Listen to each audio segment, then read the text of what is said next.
సినిమాల పబ్లిసిటీకి రకరకాల గిమ్మిక్కులు చేయటం దర్శకుడి వర్మకి అలవాటే.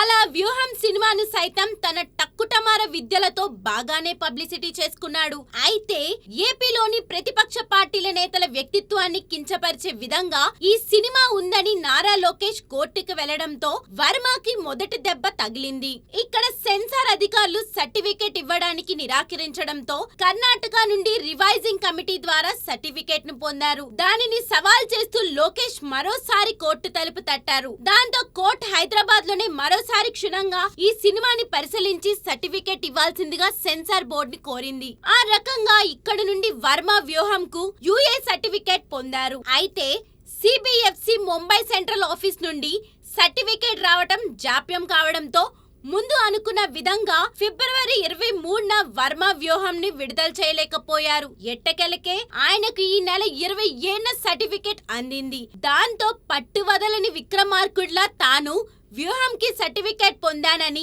మార్చి 2న విడుదల చేస్తున్నానని వర్మ ప్రకటించారు.